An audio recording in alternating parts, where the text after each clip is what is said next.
Hey everybody, I'm here with another scary story. This one is called The Dollhouse.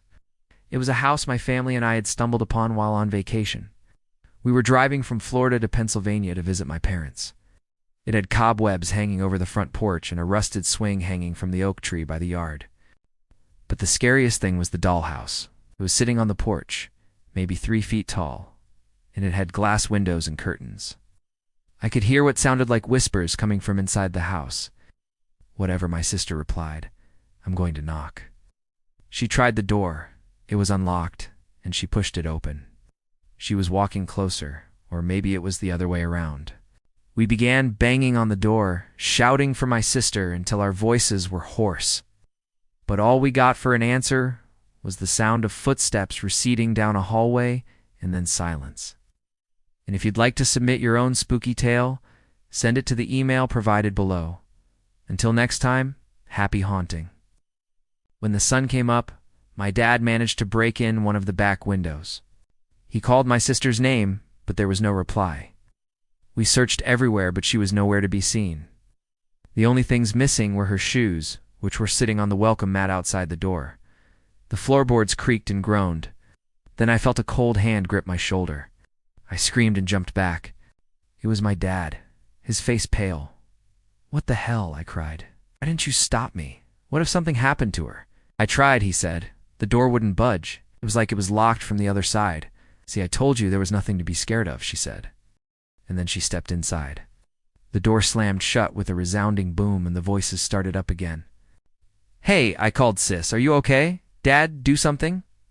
But neither of them answered. I wanted to stop her. But before I could say a word, she was pounding on the door. The voices stopped abruptly. My dad came and stood beside us. That was weird, he said, surprised by the sudden silence. He looked at his watch. Look, it's getting late, let's go. But my sister shook her head. They were soft, and they seemed to be coming from the walls themselves. Then there was a bang, like something heavy being dropped, followed by a long pause, and then voices, muffled but distinct. Voices that sounded like they were having a conversation. But it wasn't the detail or the craftsmanship that was terrifying. It was what was inside. Sometimes we hear whispering voices or footsteps, but most of the time it's silent, just like the dollhouse with its vacant stare. If anyone knows where my sister is, it's the dolls, and I don't think they're talking. Every window we looked in showed a different doll frozen in a silent scream. Their eyes were black pits staring out from under furrowed brows. Some were lying on their sides with contorted limbs spilling out from underneath their dresses. One doll was sitting in a rocking chair, and from the way it was positioned, it looked like it was slowly rising to its feet. And we decided to take a shortcut through Georgia, which ended up being this dirt road that seemed like it would never end. Eventually, we saw a sign that said dead end. So we turned around, found the main road again, and soon after that, my sister said, let's go ghost hunting. She was 16 at the time. Very into the paranormal. I was 14.